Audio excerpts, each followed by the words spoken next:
I never intended to hurt you, even though I know I did. New at 5, speaking out on his sentence tonight. A Newtown man and former UConn student accepting his fate. This after a kidnapping and double murder case in 2020. 26-year-old Peter Manfredonia will serve 55 years behind bars. He pleaded guilty to murder, kidnapping with a firearm, assault, and home invasion.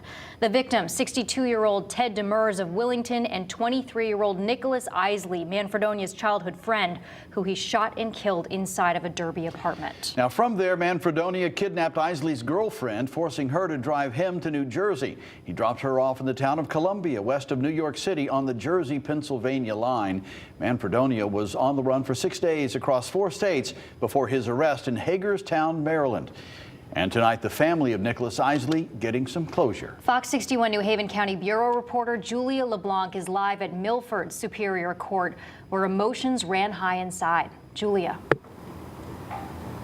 Hi, good evening to you both. It was an extremely emotional day in court where we heard from Nick Eisele's family. We also heard from his girlfriend for the very first time, who was kidnapped by Manfredonia. And we heard from Manfredonia himself as well. But still, Nick's family is choosing to get away from that darkness and look toward the light, which they say is and always will be Nick.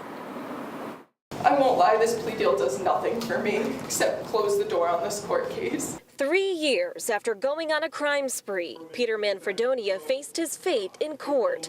Eyes forward as the family and friends of the childhood friend he murdered, Nick Eisele, poured their hearts out. I did die with Nick that day.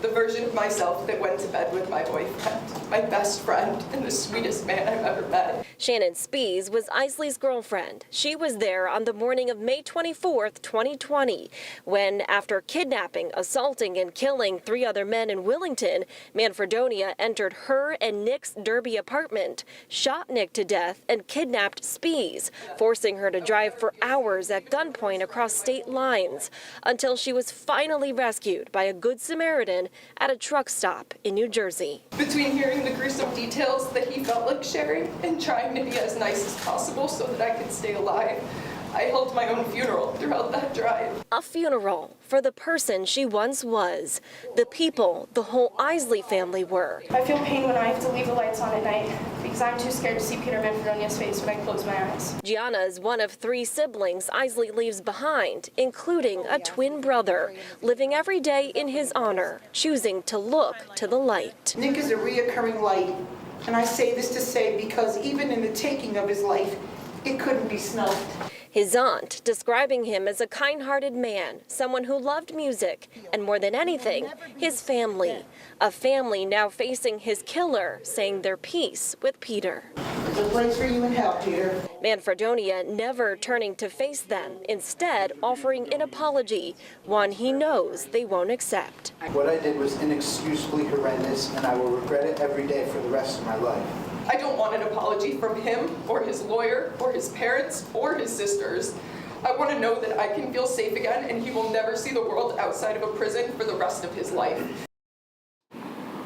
Now, Manfredonia was sentenced to a total of 55 years in prison today. Tomorrow, he will go to Roosevelt Superior Court. Well, he will face the same fate with another 55-year sentence, but that one will run concurrently to this one. In the meantime, as for a motive here, well, Manfredonia's attorney continues to say that this was all the result of a psychotic episode. We're live here in Milford. Julia LeBlanc, Fox 61, Connecticut's news station.